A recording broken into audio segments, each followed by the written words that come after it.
Hi, I'm Carl Azus for CNN Student News. We're happy to see you. It's Monday, April 7th, and we are going all over the world today, starting in Afghanistan.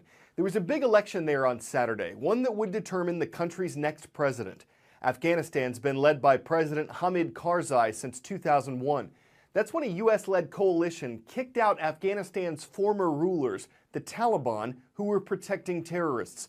The Taliban threatened voters in the run-up to this election with violence. At least 20 people were killed by insurgent attacks across the country. But that, combined with bad weather, couldn't keep people from the voting booths.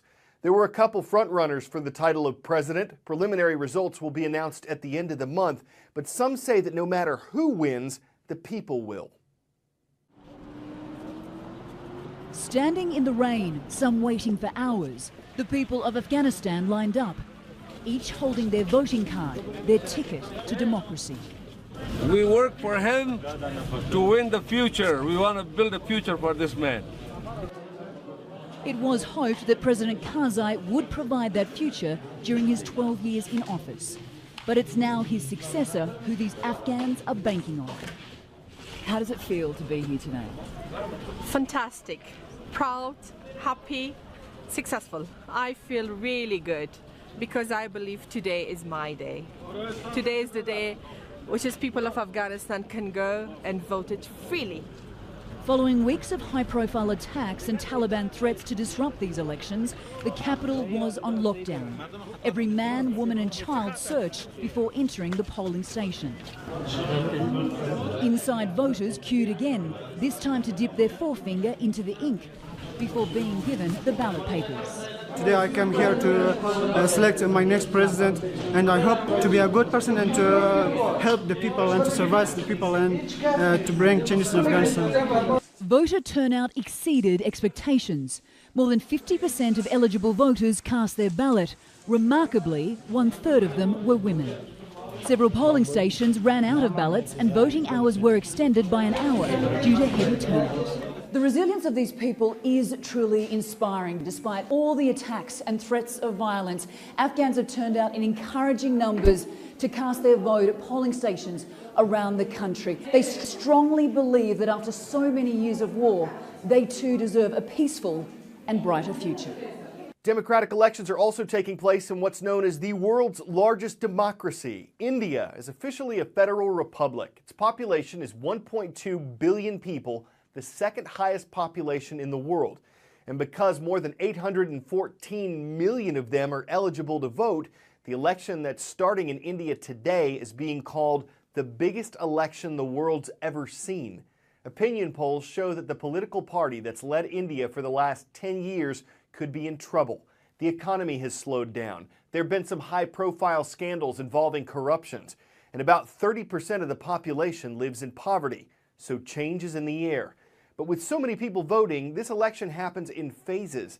The last one of those ends on May 12th, and the results should be in by May 16th. The plane hasn't been found, but the mystery about what happened to Malaysia Airlines Flight 370 has gotten deeper. A Malaysian government official says after the plane's transponder stopped sending tracking information, the jet flew a wayward path around Indonesian airspace. Was it taken this way intentionally to avoid radar? As investigators consider that, 2 search ships might have picked up a signal over the weekend. They were in 2 different search areas in the Indian Ocean. What they heard might have been the ping that flight data recorders send off after a plane goes down. The ships can't confirm this is what they picked up, and the batteries powering the signal only last a month or so. The flight disappeared on March 8th. More ships are headed to these areas west of Australia to listen in. The search has been massive, the cost of doing it, massive. The search for Flight 370 will likely rank as the most expensive in history. Think about it, the scope unprecedented, 21 nations, 80 ships, 61 aircraft. Now, most of the money coming from military training budgets. Think about it, that makes sense. You've got all of these countries usually spending money doing mock exercises. This is something real, so money coming from those training budgets, also some from humanitarian budgets. And for the U.S., the money is now shifted. It's coming from Navy operations in some cases. So the Pentagon originally allocated $4 million for the search.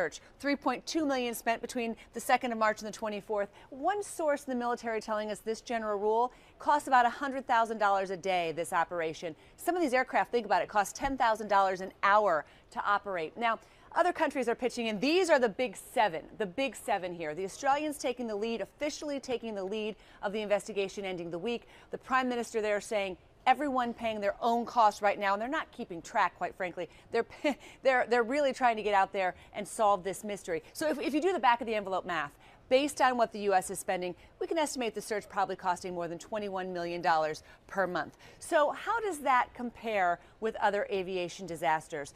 Air France Flight 447, 2-year search after that crash in 2009, that was about $50 million. TWA Flight 800, that was about $40 million. 1996, one of the longest investigations the NTSB ever conducted. Swiss Air 111, this went down off the coast of Nova Scotia in 1998. Search, recovery, and investigation took 4 years and cost $39 million. Time for the shout out. In which Shakespearean play would you find the famous quote, "All the world's a stage and all the men and women merely players"? If thou knowest it, shout it out. Is it As You Like It, Much Ado About Nothing, Twelfth Night, or All's Well That Ends Well? You've got 3 seconds. Go!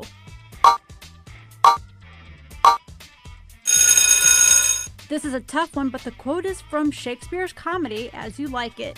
That's your answer, and that's your shout out.